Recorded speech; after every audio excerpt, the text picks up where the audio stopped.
the motivated youth who wants to serve the nation and show their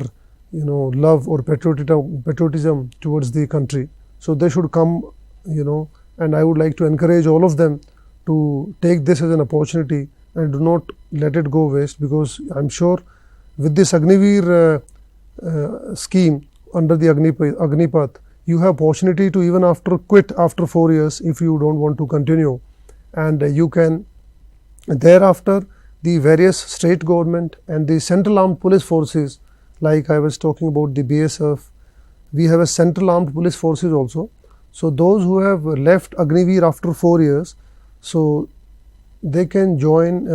BSF, CRPF, ITBP, CISF, like in this case it is Telangana Police.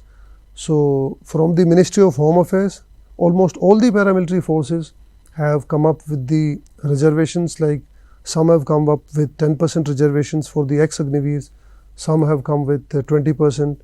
In addition to that, the public sector undertaking, there are reservations for the ex-Agniveers, because post completion of their 4 years in army, they get a skill certificate also.